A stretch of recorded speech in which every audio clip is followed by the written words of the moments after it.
Alrighty, this is your boy Brandon, Mr. For Real Grundy, and here's another episode of Mr. For Real's Rundown. Well, where do I start? So, Francis Ngannou fought. Um, yeah, that went kind of how I expected it to go. Nothing against Francis Ngannou, dude's a beast, but Anthony Joshua fights completely different than Tyson Fury. I'm just saying. So, more power to Francis Ngannou. You know, a lot of the people talking smack about you definitely wouldn't get in there. Just saying. But yeah, he did pretty good. Anthony Joshua was an ex-champion, so I don't know what people expected. And again, he's a completely different fighter than Tyson Fury. So, I already knew. Like, you want Francis to win, but at the same time, it's like, yeah.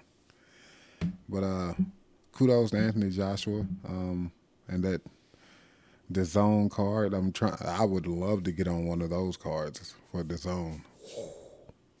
The zone. If you ever watch any of my podcasts, your boy wants to get on a card. I'm just saying.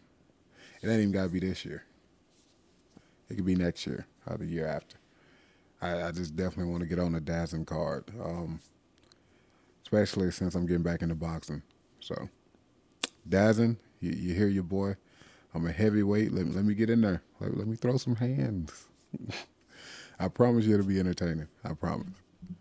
But, yeah. Again, kudos to Anthony Joshua for that knockout. And props to Francis Ngannou for stepping in there. Everybody knows his story, but at the same time, he stepped in there. He stepped in there with two champs, basically. So his two fights have been against two champions, two top 5 fighters.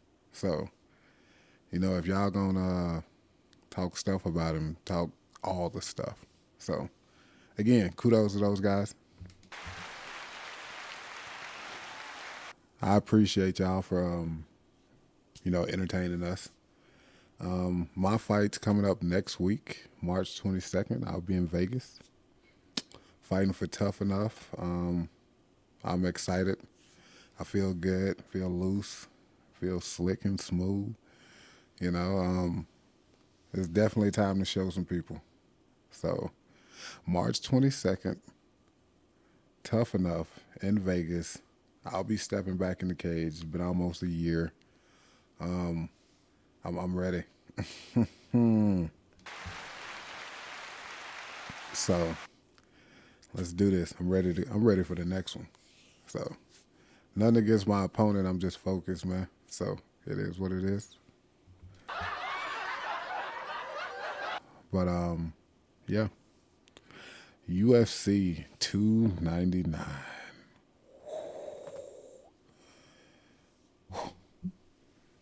Wow. Where do I start? UFC 299. I'm just like, man. Woo.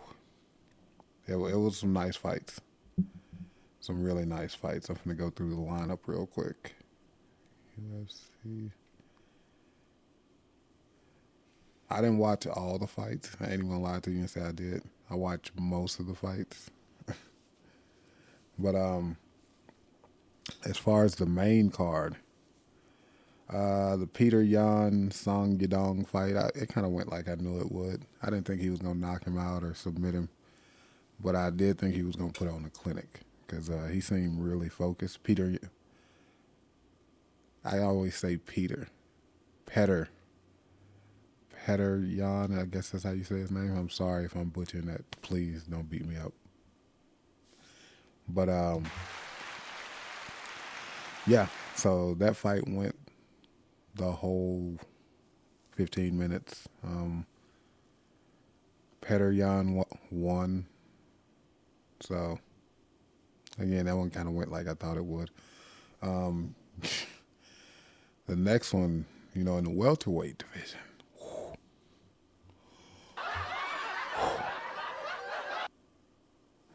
Gilbert Burns came in there and went against Jack. Man, that fight did. Nah, I didn't see it going like that. I thought it was gonna go back and forth and then be a decision, like maybe a split. With I thought Gilbert was gonna get it. If you want the truth, I really did. Much respect to both fighters though, because Gilbert Burns is a beast. Like, don't get me wrong, Gilbert's put on. So I remember when Gilbert was the boogeyman of that division. So yeah, it's just in MMA, man, stuff can change really quick, really quick. Like you can be on top 1 month, and within 3 months you're at the bottom. But Jack, man, his oh my, I don't even know what to call it. It ain't his takedown. Well, it could be his takedown defense or his grappling defense. I'll say his grappling defense, and his cage awareness and cage management. Man, this dude almost did the spin a Rooney to get out of submission. Almost, I was like, wow, he's got to be flexible to do that, you know. But again, like that fight, kudos to both guys, Gilbert and Jack. You know, it's that weird changing of the guard, but not all the way. You know, the new guys are coming up, the younger guys are coming up, and some of the older guys are stepping up to the plate. You know, and then some of these guys, to me, like with fighting, you got to look at it as it's a game of tag. You know, you're chasing them down. Like for the younger guys, you're chasing the older guys. You know, you get time to watch them. You get time to study them. You get time to, like, make a game plan to beat whatever you think or your coach thinks can beat them. So when these younger guys are coming up, and I tell my brother this too, because my brother's, he's going to go pro this year. So I'm excited about that. But I always tell him, like, get ready for the people you haven't went against yet. You know, like the people you're fighting, don't disrespect them or look over them, but get ready for the other guys, like that next level of guys. Because once you do get there, you want to already be ready. And you got the time to watch them. That's the other thing. If you're coming into this, you've been probably watching the guys you're going to end up fighting for years. So unless they're progressing and, you know, achieving another level or evolving, that's the word I'm looking for. If they're evolving, you know, it's going to be harder, but a lot of people get so, you know, they use what works. And, you know, that could be your downfall, you know, using what works. Because if somebody's been studying you for 5 years or even 3 years, 2 years, and they get to knowing, like, your habits and stuff, eventually you're going to get caught. You know, like, look at, what's his name? Cody Garbrandt. TJ just had he trained with the dude. Like, he got to watch the dude. You know, it's like, eventually he's going to catch you. You know, you hope he doesn't, but eventually he's going to catch you. So, for me, you know, I try not to watch guys I'm fighting because I want to change inside the cage. You know, I want to evolve inside the cage, you know, and then that gives me a one-up because every fight I'm going to fight differently. You know, every fight is going to be a different Mr. For Real. So, in that aspect, for me, I think you got to keep evolving. You got to keep getting better. Not just getting better at what works for you, but better at adding stuff, you know, like making stuff less obvious, I guess. You know, like look at Tony Ferguson. You know, once something leaves, you have to make up for it with something else. Like, you know, a lot of people make up for the speed with power. And I guess, like, but if you can't hit the person, it really don't matter. You know, so you got to, like, to me, you have to do something to close that gap. I ain't talking about, like, steroids and nothing like that, no PEDs. I'm talking about, like, learn a different, I guess, movement or something. Like, and advancement. Like learn a different way to advance, learn a different way to cut people off, like cut the cage off or cut the ring off. Like do something to make up for what you're losing, because it's sad watching some of these like Hall of Famers, and they going in there getting beat by Patty Pimblett.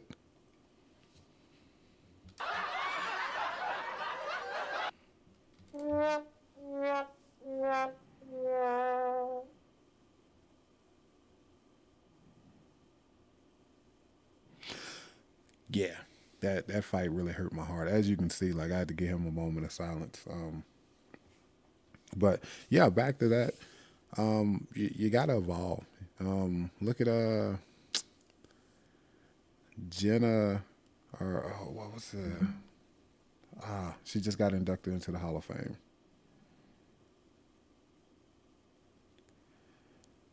I cannot remember her name though. I just remember it started with a J. Joanna. That's it. Joanna.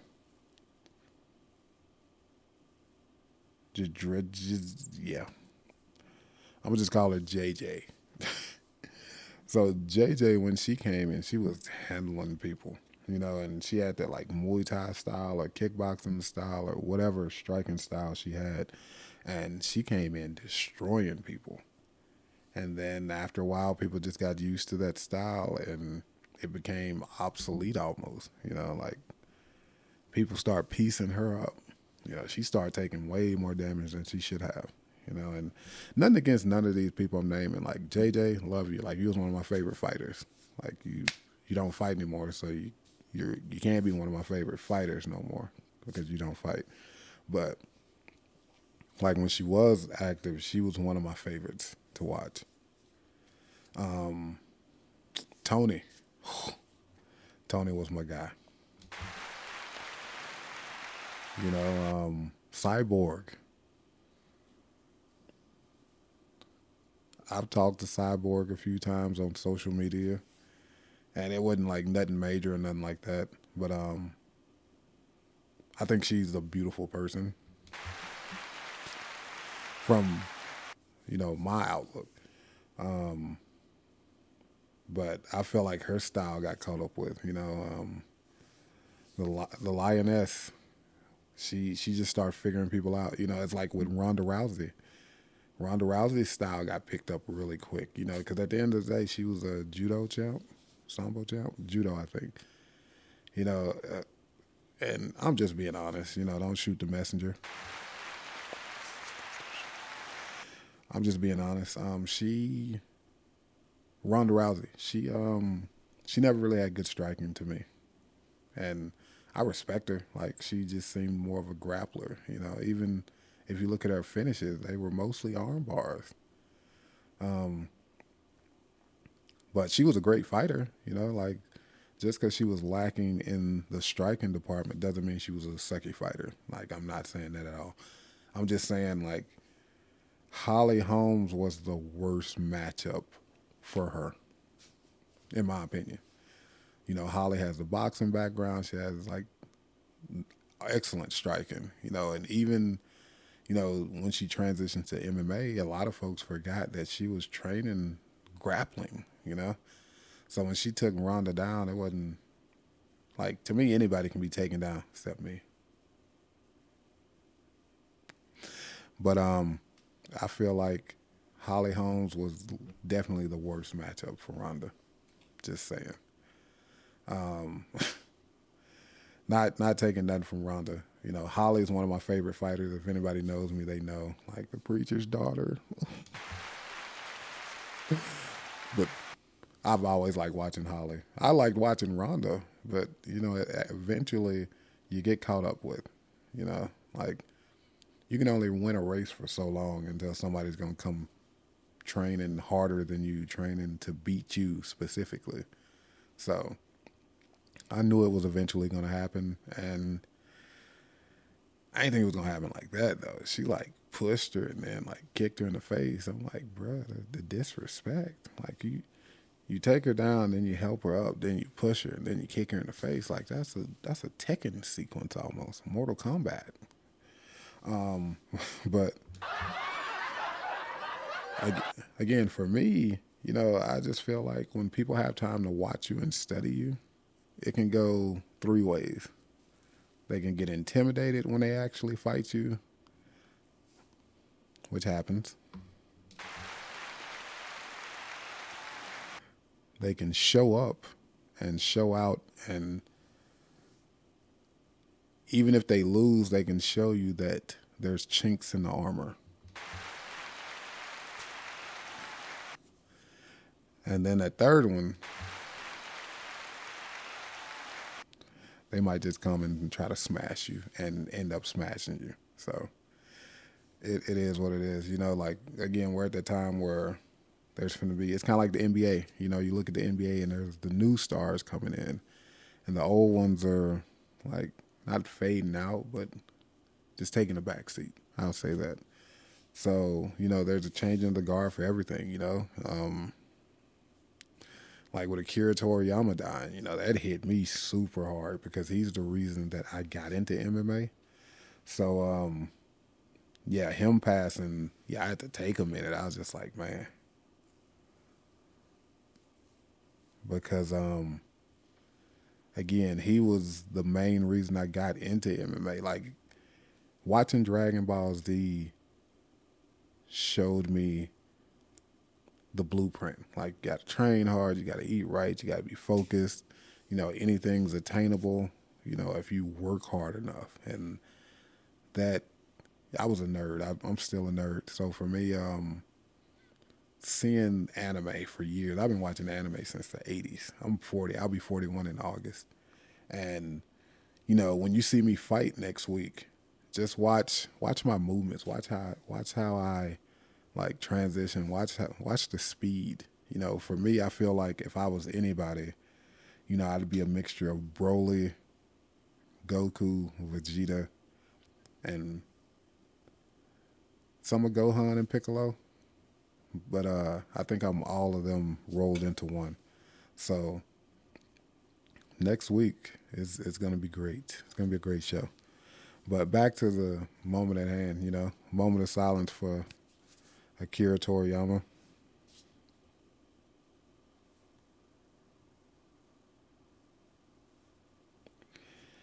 Appreciate you. But he was a big part of me.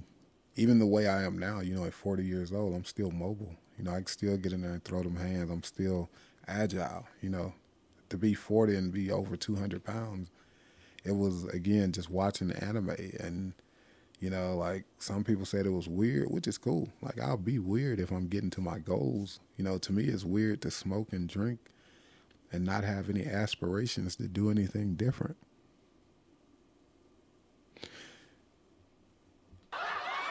Yeah. But that's another discussion. But again, like for me, the anime thing just helped me grow as an individual. It showed me that I can do stuff on my own. It showed me that, you might lose a couple fights, 4 fights in a row, but if you still have that drive to do it, go for it. If you lose 20 fights in a row, keep going. Like, if that's what you want to do it. I'd rather do this and lose than go work a job for somebody I don't like, somebody who doesn't appreciate me, somewhere that I'm just depressed and losing energy mentally, physically, emotionally, spiritually. I would rather do this with my depression and anxiety than work for somebody for years out of my life and not have anything to show for it, really, but a 401k that you'll get whenever you leave the job. I'd rather do this and be happy. I'm not content at all. Like, I still have goals, but I wonder how many people that are nurses or lobotomists or whatever you are, housekeepers or whatever. And I'm not, stepping on any of these jobs. I'm just naming those because I know people in those fields. I wonder, is that what they actually wanted to do at the beginning? Or did they give up on the original and do what was convenient? But again, that's a conversation for another time. Back to the matter at hand. UFC 2 99.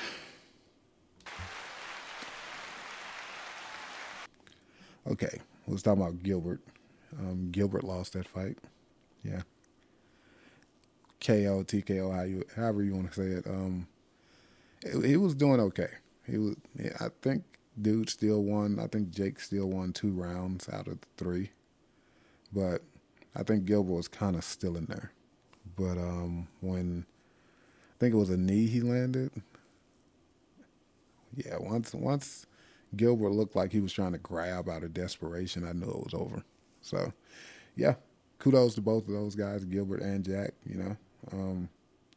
Next we go. I keep forgetting that Kevin Holland is a welterweight now. I still remember him as a middleweight. So, Kevin Holland finally fought my guy MVP. Hold up, I can't do it. You can't. Yeah, there we go. Yeah. But yeah, he finally fought MVP. That fight kind of went like I thought it would. So a lot of people hate MVP's style. I actually enjoy it. It's entertaining. It's almost just like Stephen Wonder Boys, except MVP jumps a whole lot more. And I think people hate the fact he doesn't get caught like Wonder Boy does and stuff. So it's, it looks irritating to some people. But again, it's the fight game. Don't get mad at the person doing it. Get mad at the person who can't stop it. I'm just saying. If you mad at a person for defending themselves or retreating tactically, or being evasive, that's part of fighting. Why don't you be mad at the person who can't hit them? That's who you should be mad at. Be mad at the person who can't grab them, who can't hit them. Because if somebody's running and you can't stop them and you're locked in a cage, whose fault is it? I'm just saying, that's the whole point of putting them in a cage, right? But yeah, MVP ended up beating Kevin Holland. Again, I kind of knew it was going to go like that. Nothing against Kevin Holland. He's very entertaining. He, again, people figure you out after a while. So I think he was like doing, at one point, did like 3 or 4 fights in a year. And you got to think you're in that limelight. More people are watching you. They're seeing what you're not good at. They're seeing what they're good at that they can implement on you. And it happens, Kazimov, Chimaev, whatever his name is, he came in. That was like 2 minutes of free rolling, basically. But yeah. So kudos to Michael and Kevin Holland. Congrats, Michael. That's my guy. Don't get me wrong, I like watching Kevin too, but I've been watching Michael for a long time. Yeah. So, on to the next fight. Dustin Diamond Poirier.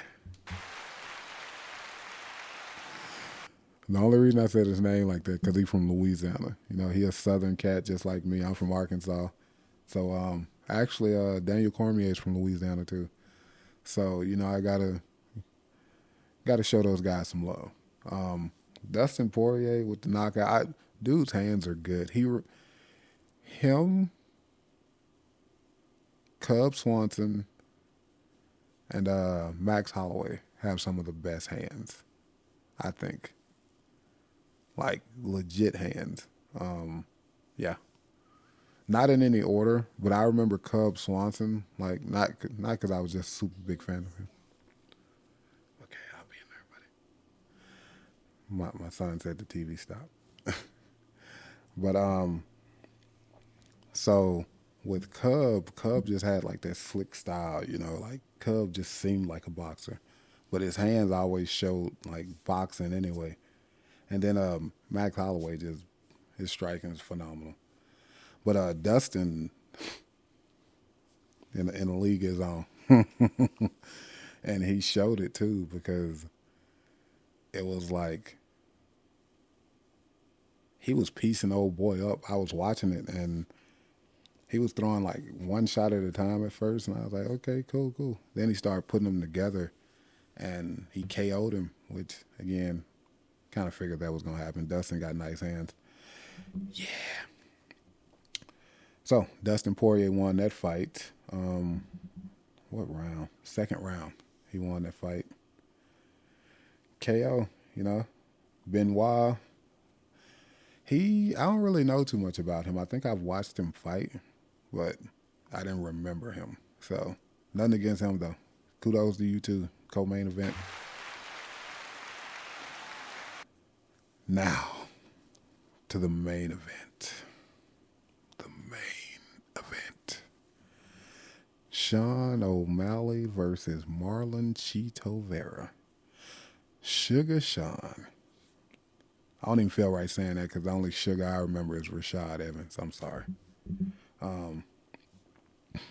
But I actually didn't think that was going to go to a decision. I thought one of them was going to get stopped. But they both had their armor on, and like I said, it was a good fight. Looked like Sean O'Malley was hurt after the fight.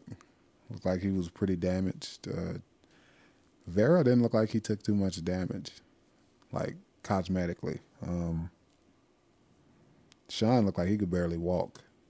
So I wonder who's going to watch him and put together the stuff to beat him. Because, again, I see stuff. Like, I'm not saying I'm a fight expert, but if there was somebody in that division that was like Khabib, oh, it'd be over. It'd be over really quick. And I think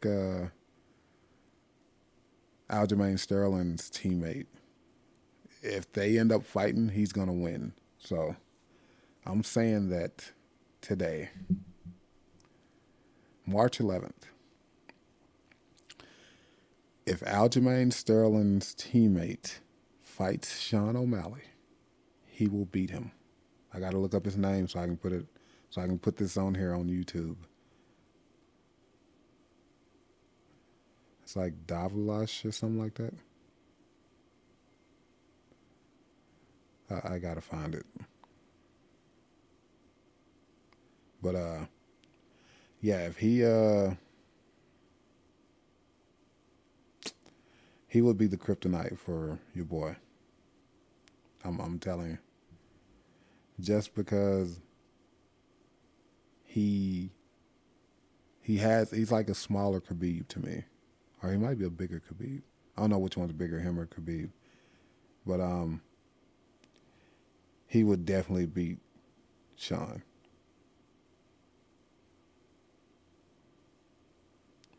And like I said, I can say that with a straight face. He would definitely beat Sean O'Malley.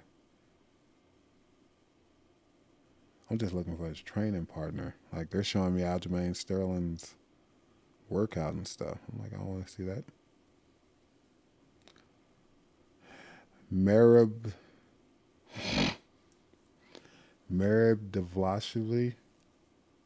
Yeah. Yeah, if he fights Sean, it's over with. Sean, if you fight Merab, you're going to lose. I'm sorry. I don't know what round. I don't think it'll make it to the fourth unless you catch him. Like, everybody can get caught, but I think he has that style that'll counter your style. So, and that's just me. You're entertaining, Sean O'Malley. You're very entertaining. I just believe Merab got what it takes, like, to beat you. Yeah, like I said, he reminds me of Khabib. He just he's relentless with those takedowns, and after a while, when you get suplexed enough, it starts hurting. So I think if you're getting damaged now from the kicks and stuff, if he slams you a couple times, again, nothing against O'Malley. Like, I just think Merab has that style to beat him. I thought Aljamain was going to incorporate it more, but Aljamain got caught. And nothing against Aljamain. I respect it. But it was going to happen eventually, and I hope Merab and O'Malley end up fighting in the future. That'll be a great fight. Great fight. But yeah, Sean O'Malley ended up winning. I think he won unanimous decision. And they went all 5 rounds, which I did not expect. But it was a good fight. Yeah. So UFC 300, I think, is the next one. Again, let me check. I like to make sure. Just because I don't want to be like, yeah, it's this, and then it's not. Oh. Tuivasa versus Tabora. That's this weekend. Yes. Yes. Okay. These are some okay fights. Okay. I ain't seen Oven St. Preux fight in so long. Oh my gosh. That's going to be awesome. But yeah, that's Saturday, March 16th, which is this weekend. And then next weekend, I'm fighting in Vegas on UFC Fight Pass. Mr. For Real with the win. TKO. Just saying. But again, that's just me. So, covered mostly everything I wanted to cover on this episode. I think I covered everything I wanted to cover. Yeah. But I will be doing a review of Dune 2. Make sure you watch that. I'm going to drop that later today. Should have been dropped, but that's getting dropped later today. I did watch the full movie. And again, make sure you subscribe, like, comment, share this. I'm trying to grow this channel because eventually I want to travel and do this podcast. So whenever I fight, like I'm fighting in Vegas next weekend. So I'm going to travel and I'm going to interview a couple people at the fight. That's going to be awesome. Y'all have a great day, and thank you for tuning in. Appreciate you.